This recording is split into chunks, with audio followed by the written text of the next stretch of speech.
Hey guys, welcome back to the Readers. I hope you are having an amazing day. Let's get right into the stories. The first one is Pro-Revenge Story. The setting: I worked in a moving company for a year before being laid off, along with half the crew as I was told, in early 2023. During that time, I would learn just how, I wouldn't say pompous, more like bossy, some clients tend to be. Military types fit this requirement most definitely, and understandable in some ways, insufferable in others. The story: a client, let's call him Mr. Rawlings, wanted his stuff moved from a decent place in San Diego to a spot in the downtown area. Really nice apartment he picked out too. Now, the policy the company had was that he pays for 2 hours worth of work when he books a move, to somewhat guarantee some amount of income, and after those 2 hours we charge him the hourly rate.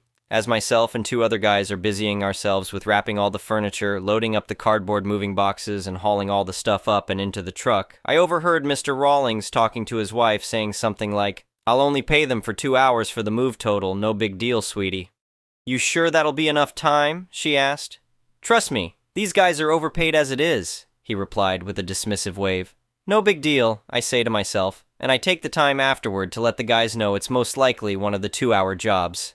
"Heads up, fellas. Client's planning to cut us off at the minimum," I warned them. Dave, the newest guy on our team, sighed. "Again? Third one this week?" "Nothing we haven't done before," I replied. "But hey, mild annoyances at best."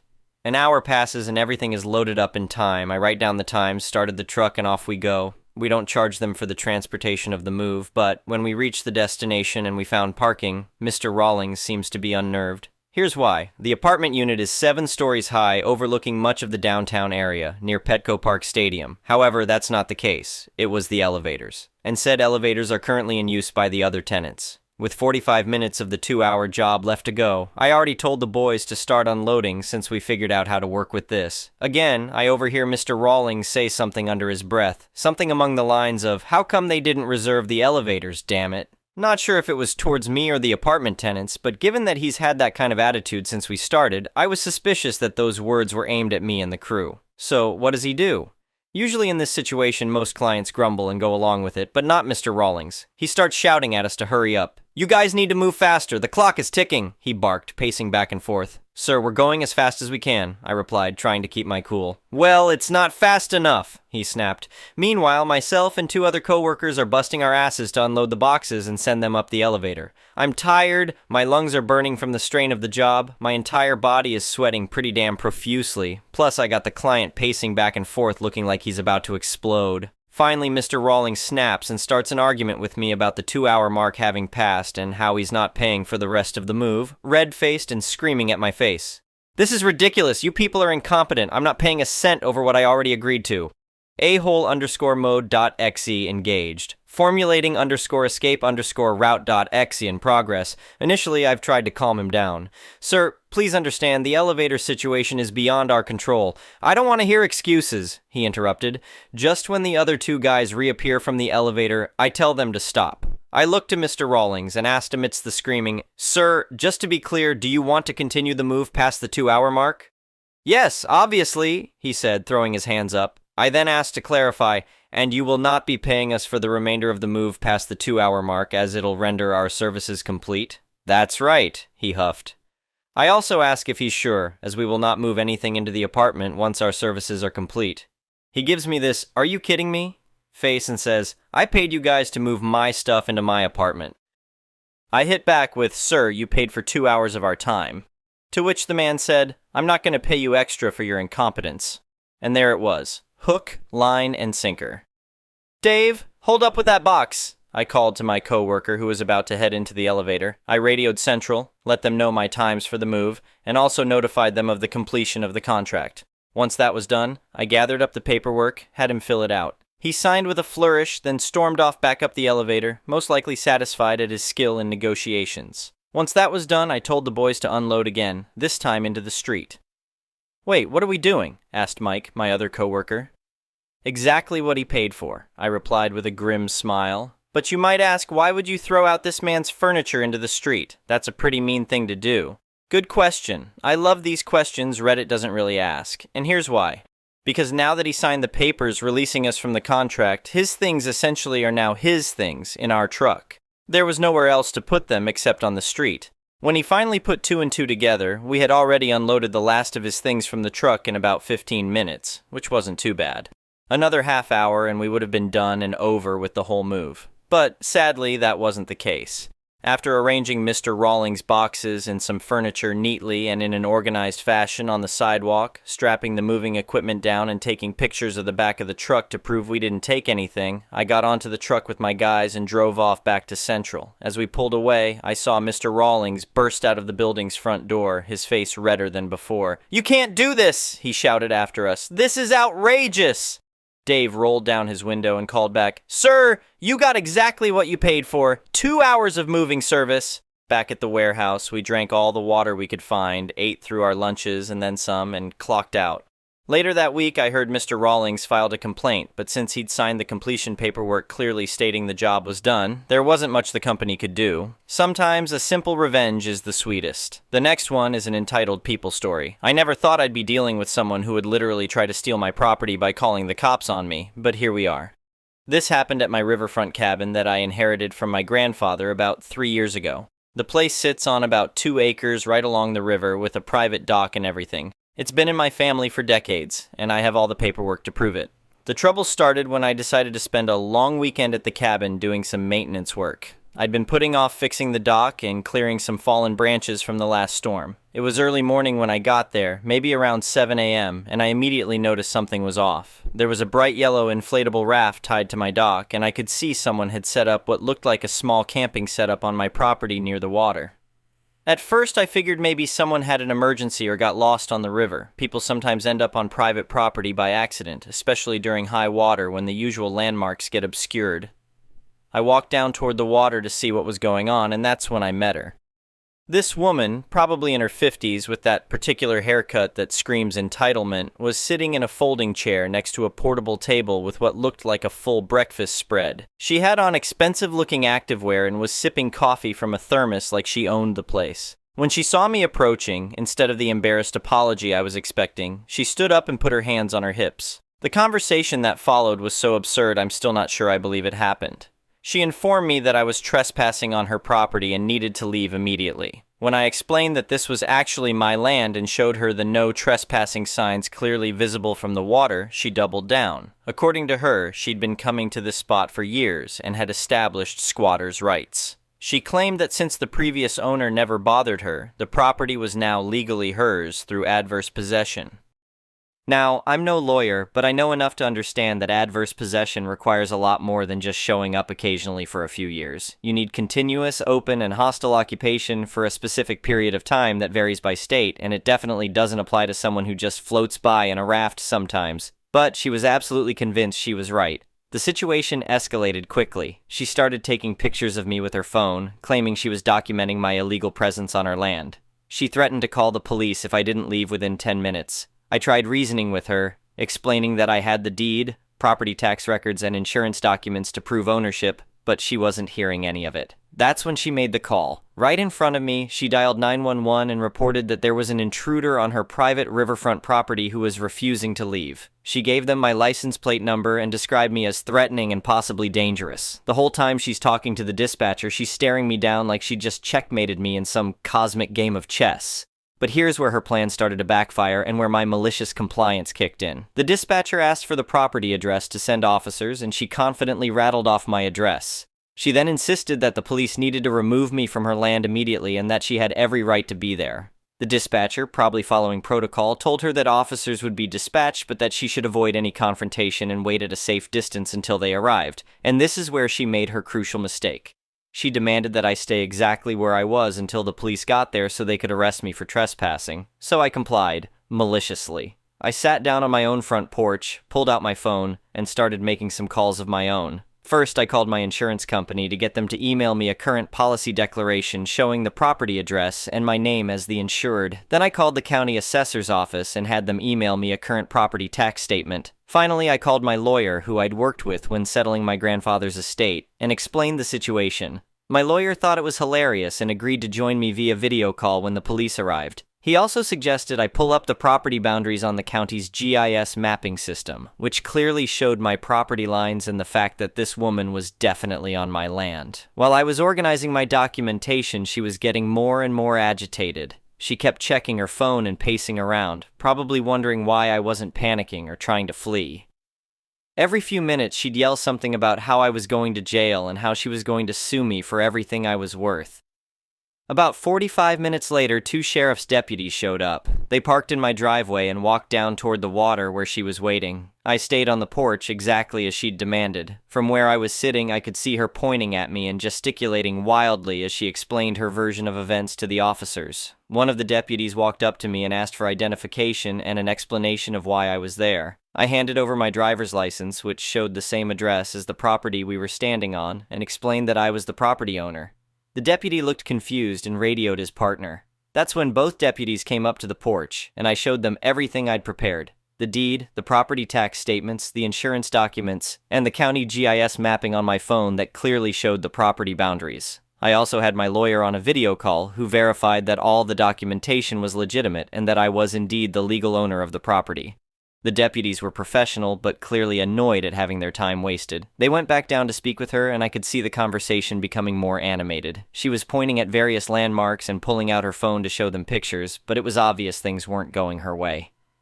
After about 10 more minutes, one of the deputies came back up to me and apologized for the confusion. He explained that the woman was refusing to leave and was now claiming that even if I owned the property, she had established rights to use the waterfront area. She was also insisting that they needed to arrest me for threatening behavior despite having no evidence of any threats. This is where the malicious compliance really paid off, because she had specifically demanded that I stay exactly where I was until the police arrived, and because she had called 911 claiming to own property that was clearly mine, she had now committed several offenses herself. The deputy explained that she could be charged with filing a false police report, trespassing, and potentially theft of services for wasting emergency resources. But it got better. When they tried to get her to pack up her camping setup and leave, she refused. She planted herself in that folding chair and declared that she wasn't going anywhere. This forced the deputies to arrest her for trespassing on private property, which was exactly what she'd wanted them to do to me. The irony was perfect. She'd called the police to have me arrested for trespassing on what she claimed was her property, demanded I stay put until they arrived, and ended up being the one arrested for trespassing on property that was definitely mine. As they were putting her in handcuffs, she was still insisting that she had rights to the property and that this was all some kind of conspiracy. The deputies had to physically remove her camping gear and untie her raft from my dock. They asked if I wanted to press charges, and honestly, after the morning I'd had, I said yes to everything they offered. The whole incident took about 2 hours from start to finish. After the deputies left with her in custody, I finally got to start the maintenance work I'd actually come there to do. But first, I installed a security camera system that covered the dock area and put up some additional no trespassing signs that were bigger and more visible from the water. My lawyer later told me that she tried to fight the charges, claiming she had documentation proving her right to use the property. Apparently, her evidence consisted of some photos she'd taken over the years and a printed Google Maps screenshot with the area circled. The judge was not impressed. She ended up pleading guilty to filing a false police report and trespassing, got hit with fines, court costs, and community service. She also had to pay restitution for the emergency services she wasted. The whole thing probably cost her more than just finding a legal place to enjoy the river. The best part is that I later found out from neighbors that she'd been doing this kind of thing to other property owners along the river for years. She'd find a nice spot, set up her little camping area, and then claim squatters' rights if anyone complained. Most people just asked her to leave rather than deal with the hassle, so she'd gotten away with it for a long time. But because she escalated it to calling 911 and making false claims to law enforcement, she'd finally crossed a line that had real consequences. The county sheriff's office apparently flagged her as a problem individual, so any future complaints involving her would be taken very seriously. I still go to the cabin regularly, and I've never had another problem with unauthorized visitors. The security cameras give me peace of mind, and the bigger signs seem to be doing their job. Sometimes I sit on that same porch where I waited for the police and think about how perfectly her own demands backfired on her. The moral of the story is simple. If you're going to try to steal someone's property by calling the cops on them, Make sure you actually have some legal right to be there first, and definitely don't demand that your victims stay put to wait for their own arrest, because that level of confidence in your bogus claim might just be what gets you arrested instead. The next one is a malicious compliance story. Years ago, I worked in a meatpacking plant as a supervisor. It had its ups and downs, but overall it was good, until a new production manager was hired. We'll call him Bob. Bob didn't come from the floor, or even leadership. He had an engineering background. Whatever, I'll try to keep an open mind. Well, my mind was only open for about 4.5 minds. First day, first time meeting, he declares he's going to right the ship. Sure thing, boss. Right that ship that is already sailing in the right direction. He declares that going forward there will be no more OT. He states we are pissing away money with the amount of OT pay. I asked for clarification, what about vacation coverage, sick calls, etc.? He replies, no OT, no exceptions. Sure thing, boss man. Now I should point out, the department his work in is massive. My direct team at that time was 70 people. There were other rooms that other supervisors looked after for a total of 220-ish employees. Now, I'm assuming all of you reading this are infinitely smarter than Bob and have figured out that with a team that size, we don't just get one sick call, we average 7 per day. Vacations? 10% of the workforce was our cutoff. Usually we hovered at 12 people a day, not to mention leaves of absence, people leaving early, etc. So, on Friday, I went to Bob one last time. I let him know that we are going to be short 19 people next week and ask once more for him to approve OT. I got a flat no in response. I considered going above him, but I figured letting the guy drown would be better. I didn't ask for OT. Employees were coming up to me. Boss, are you sure there's no OT next week? Yes, I'm sure Bob wants it that way. Come next week. 2 production lines aren't running. Bob comes to me upset, demanding to know why 2 of the lines aren't running. Is his mechanical downtime? No, Bob, I have no one to run the line. He stammers something about staffing appropriately and having better planning. I asked you multiple times to approve OT. You said no each time. I was just following your direction. Cue the angry storm off, with him yelling, get some ducking people in here. Anyways, I then have to call people at home and schedule OT for the rest of the week because Bob sunk our ship instead of righting it. I couldn't staff those 2 lines that day. For those wondering, not running those 2 lines that day lost the company $120,000. No, I'm not exaggerating. Bob gets a strip torn off him by his boss, a guy I've known at that time for 10 years. He came and spoke to me about it outside. We both smoke. What the duck was he thinking? I thought engineers were supposed to be smart? I choked on my cigarette laughing. Bob lasted about 3 months. The next one is an entitled people story. When you sell a property, the seller is required to disclose all material information about the house. Banks selling foreclosed properties have one little bit of wiggle room in that disclosure is required only for known material information. And there is no requirement to perform house inspections. If there is a known issue, then it must be disclosed, but there is no specific obligation to go looking for known issues. This is fine if the property is formally and clearly sold as is, and potential buyers are always free to arrange for a home inspection from anybody they choose on their own dime. At the time, these ran about $300, and any rational person would have one done before paying $150,000 for a house.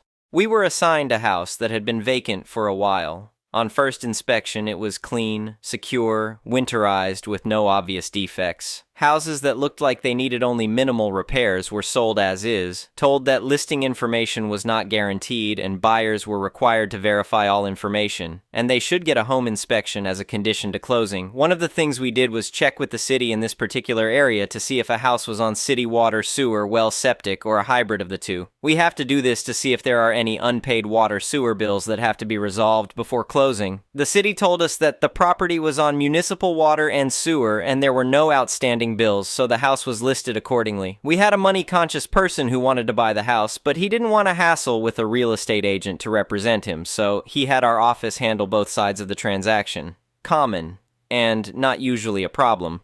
But there are legal and ethical issues that have to be addressed, requiring a series of disclosures that have to be signed. 1. Buyer acknowledges that we represent the seller, not the buyer. We do not represent the buyer. We will be fair, open, honest, transparent, ethical, and legally compliant in every way, but our duty is to the seller first. Sign here. 2. The information on the listing sheet is not guaranteed to be accurate to the best of our knowledge. Buyers should independently verify all information. Sign here. 3. The property is sold as is. Buyer accepts all risks. Sign here. 4. We, the seller's agent, are explicitly telling the buyer that he should get a home inspection prior to closing. We do not know the condition of any of the mechanicals or structure beyond what is casually visible. Get a home inspection. We are telling you that you should get a home inspection. It is in your best interest to get a home inspection. You really should have the home inspected. You acknowledge that we told you to get one. Sign here. The buyer did not get a home inspection. He didn't even test anything before closing. The property was still winterized, so there was no running water, and he de-winterized it himself after closing and moved in.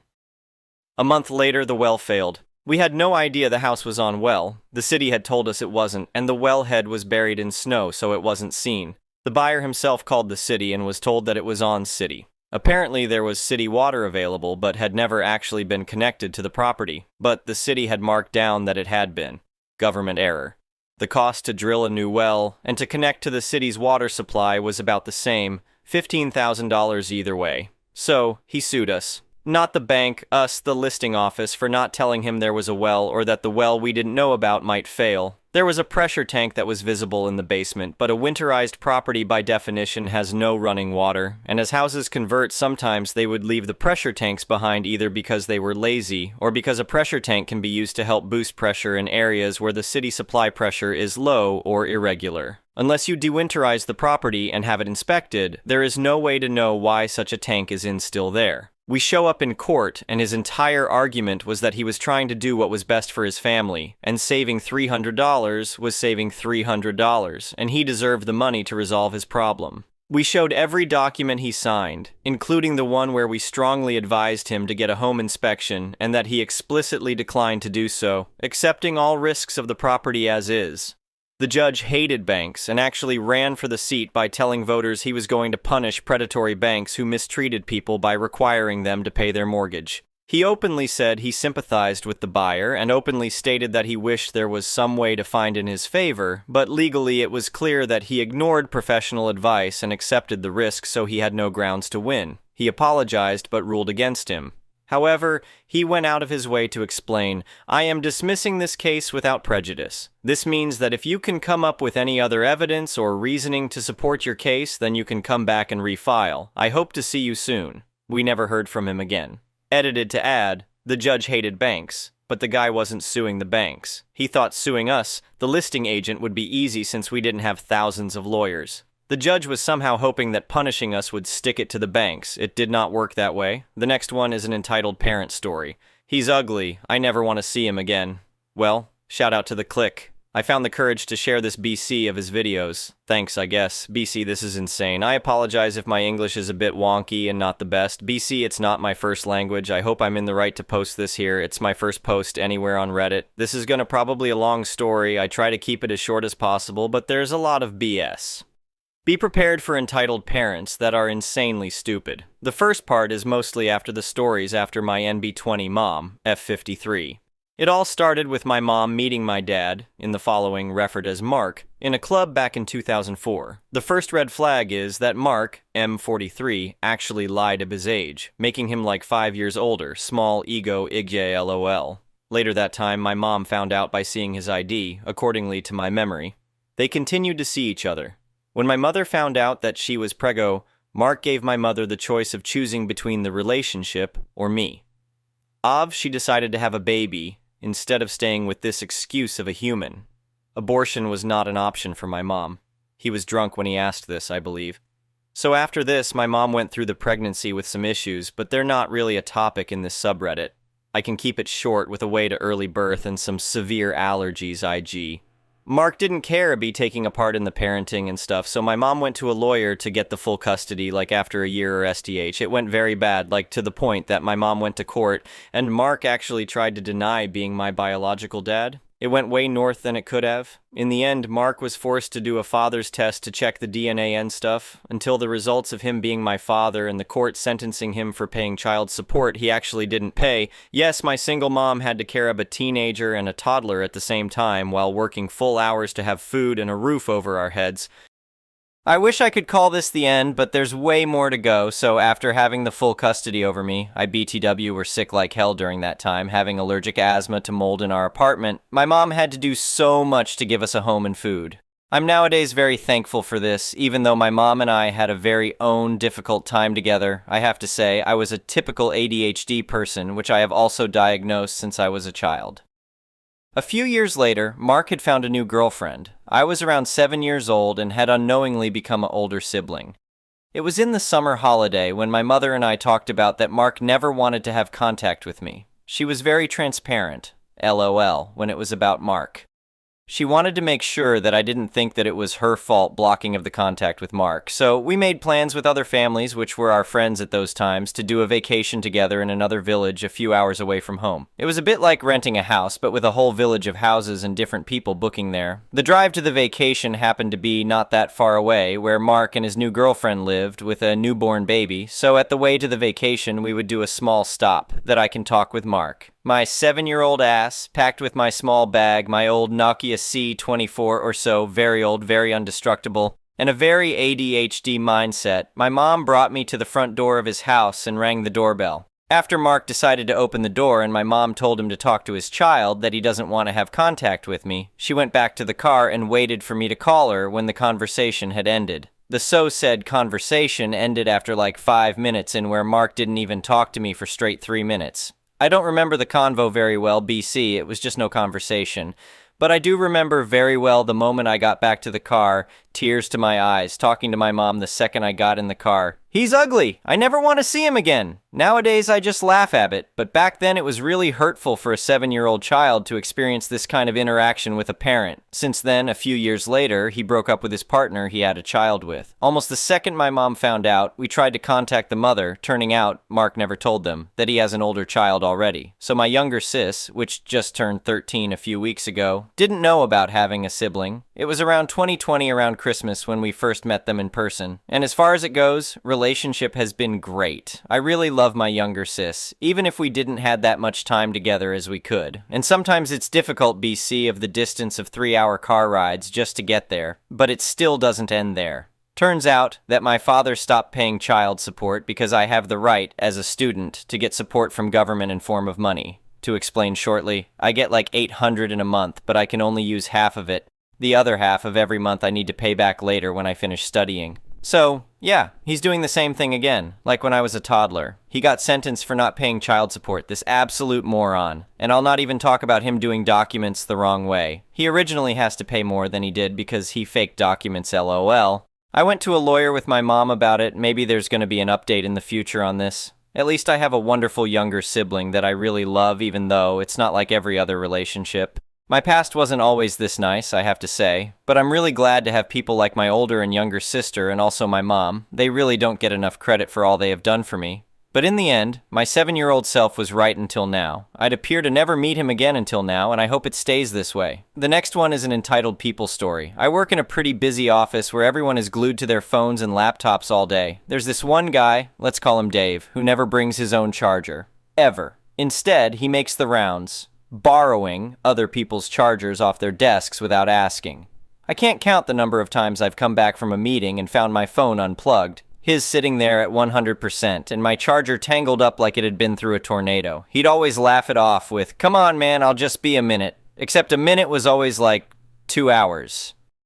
So I decided I'd had enough. I dug out my old phone charger from home, one that was incredibly slow. I mean, it would take 30 minutes to charge 5%. It looked identical to my regular fast charger, so I swapped it in and left it plugged into my desk. Sure enough, Dave swoops by later that day like a vulture, unplugs my phone, and sets his up. I just sat back and watched as he kept checking his screen every 10 minutes with a more and more annoyed look on his face. An hour later, he slams it down and goes, "Is your charger broken or something? This thing isn't charging at all." I just shrugged and said, "Weird, it works fine for me." Plugged my phone back in, let it crawl up a whopping 2%, and carried on. For the next week, Dave kept borrowing my decoy charger and complaining non-stop about how slow the outlets must be in this building. Meanwhile, I kept my real fast charger in my bag and charged my phone privately whenever he wasn't around. Eventually, he gave up and finally brought his own, and just like that, peace was restored. Anyway, thank you for watching.